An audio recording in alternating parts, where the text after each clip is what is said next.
Hey, what's up everybody? I was about 10 minutes into a nice little video about some progress today and fumbled and dropped my phone and turned off YouTube. So I'm just going to start over and try to make it quick. I was off today, so the plan was to work on the car most of the day, but I just came off a 6-day stretch at work, so I was very tired. And anyways, through a course of events, I took a nap this afternoon and then hung out with my son and my wife. So I didn't get started on the car till about 9:30. And then what happened was I was getting ready to dive into the wiring, and the wiring information that I have been studying up on and was basically going to follow along on, the website crashed. And I couldn't pull it up on the phone, couldn't pull it up on the laptop. At least I hope it was a crash. I hope they didn't just shut down. It was Granny's Speed Shop, which is actually where my engine mount setup came from, and they had some really good write-ups for basically wiring in an LS to this car and being able to use factory gauges, which I'm really excited about. So, but anyways, long story short, they crashed, so I had to go back to the good old Haynes manual and almost looks like I know what I'm doing here, so I highlighted my starting and charging circuit, if you can see right here, and just try to figure out what colors, what connectors, the main fuse, all that good stuff. And then over here I kind of drew out my own little schematic, so you can kind of see, hopefully you can make out that that's the battery, that's the fuel pump, those are both grounds right here. That's supposed to be your key cylinder, the 80 amp fuse, the alternator, the starter, the switch panel, may or may not do a distribution block, may or may not do a inline fuse there, and then a kill switch, and then a fan. So that's going to be kind of the wiring I have to add to the car. I haven't got there yet. I've got the wiring. I've got like 15 foot of like 10 gauge wire, 8 gauge wire, something like that. So I've got the wiring for it. I just haven't got to put it together yet because I wanted to take care of some of the little things we had to do here. So, for instance, so on this LS, the oil pressure sensor is right down here at the back where the like breather hose goes under. And so this little connector, this is a yellow with a red stripe. That's your oil pressure switch or sender. So that's the connector for it. And so I got some adapter fittings to run the part of what you do is basically you put your Mazda sensor on the Chevy motor, use the factory wire, you have to extend it a little bit, and then your gauge works. At least it's supposed to work. Let's hope so. So that's already set up for that. I just am waiting on the new sensor. I ordered one, and I guess it was for a S5, and mine's an S4.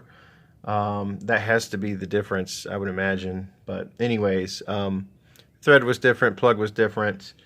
Plug I could have worked around, but threads, I went to 3 or 4 places and couldn't find the appropriate, whatever it was, metric to NTP, adapter thread plug.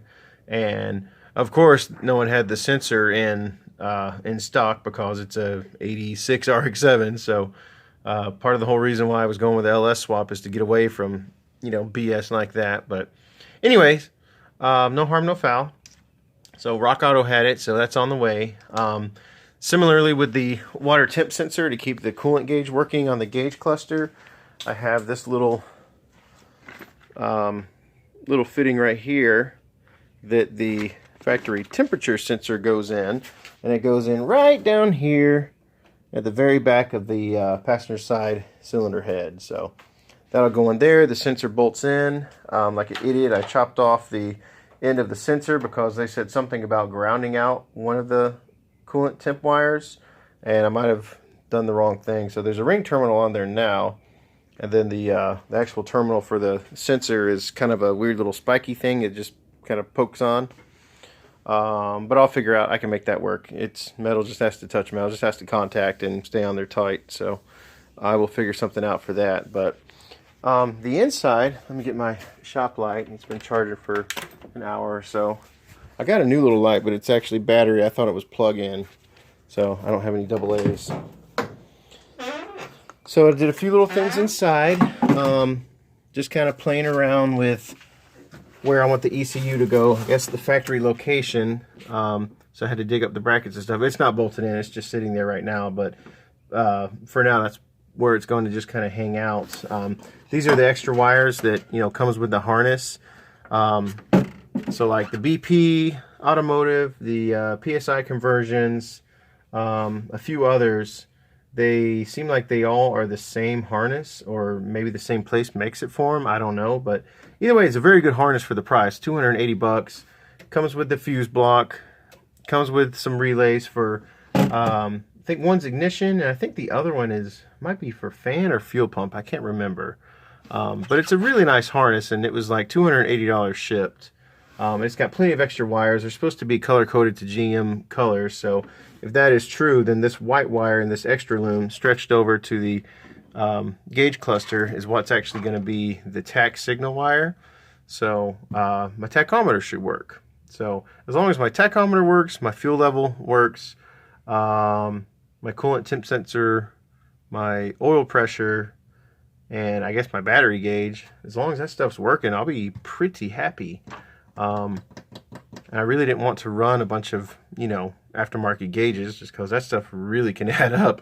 If you have a bunch of gauges sticking all over the place, but then you have this big hole right in front of you where gauges once went, like, I don't know, it just sounds goofy to me, and it makes me feel like I'm actually on a different level of doing a swap if the gauges work, because the last few, you know, swapped cars I had, maybe the gas gauge worked, and maybe the backlight for the headlights or for the gauges, and like I think, for instance, my RB20 S14, I think everything worked, but the speedometer, obviously, because the speed sensor broke off in the transmission.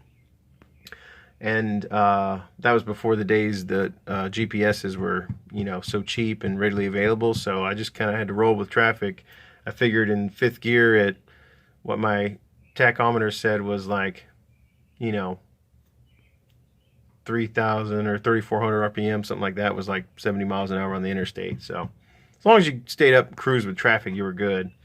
With this one, you know, I've got this GPS speedometer I'm going to have to figure out how to hook up and where to put it. It's got like a little flat antenna type thing, not like a pokey out sticky antenna, but like you see a newer car, little, looks like a little rock on the roof. So I'll have to figure that out. Maybe I can stick it inside the glass and just kind of run the wire up top. I don't know. I was just looking there. It'd be nice to not have to have a hole through the body. But anyways, yeah, so this little red wire is going to the X6 or X15 connector, black with a white stripe, which is supposed to be run, or 12 volts and run and start. So if that is the case, that will be our ignition. So ideally I'll just have to turn the switch. At least for the first startup, I want to turn it over without turning on the fuel pump, just to build up some oil pressure, all that good stuff. Then flip on the fuel pump, hopefully hear it go, and then turn it over and then hear the 5.3 roar to life. And that will be very exciting. And I was hoping that was going to be today, but the battery didn't show up. I was very tired, so I didn't get out here in the garage till very late, and it's now 4:30 in the morning. The birds are going crazy outside, and I'm sure the sun is coming up, so I'm gonna have to cut this one pretty short. But oh, I did reinforce my hydraulic handbrake. Just used the last little piece I had of 1/8 inch thick flat stock, and just kind of reinforce what was already there. So I mean, it's not bolted down all the way, but before it was bolted down tight, and you could still do a little of that, just cause the metal apparently in these cars is so thin. But yeah, so I went ahead and reinforced that, welded it up, painted it. I had everything vacuumed out. Now I've got a million metal shavings because I forgot to open up these holes a little bit more where it mounts. So yay, I got to do more vacuuming. But yeah, so far so good. We're rounding third base on this thing. I got a call today while I was taking a nap.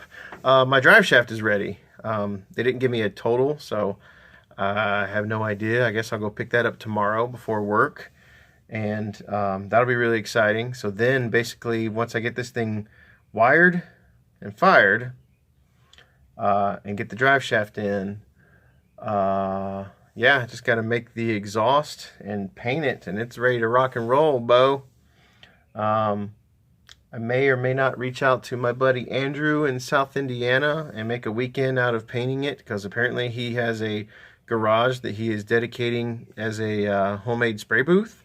And you know, I've got like 12 or 14 cans of flat blue, but if he's got a dedicated spray booth, and I think he said he has an HVLP gun, it wouldn't be too crazy to just pick up however much it takes to paint a car, you know, a couple of coats, 2 or 3 coats of a single stage, you know, some sort of color I like, you know, maybe bring it down there, sand it and prime it one day, and then the next day, you know, prep and paint it, and then the third day come back. So that would be really cool. We'll see. I'll reach out to Andrew. I'm sure he'll be down for that, and maybe in between coats and stuff we can get a little work done on his NSX. I've been pushing and trying to get him to look into the possibility of doing LS4 swapping that thing, because I need LS buddies. I've got a 5.0 RX-7 buddy, Wade, who's also a subscriber on here, and I've yet to ride in his car. I've seen it several times, and it's sweet. I love it. And it's from Georgia, and its name is Georgia. And I haven't got to ride in it or drive it yet, though, but I'm looking forward to having a V8 RX-7 buddy. But it would be fun to have another LS buddy too. But anyways, it's getting late. I'm starting to get a little delirious. Just wanted to touch base with you guys, let you know the project is still going. It's slowed down a lot just because work has been crazy, and this is normally the time I'm going to bed anyways, or normally the time hopefully I'm already asleep, but I had caffeine. I had like 2 large Diet Cokes today, so I'm wired, but I just took some melatonin. So I will try to get in bed here within a few minutes. So everyone take care, and we'll talk to you soon.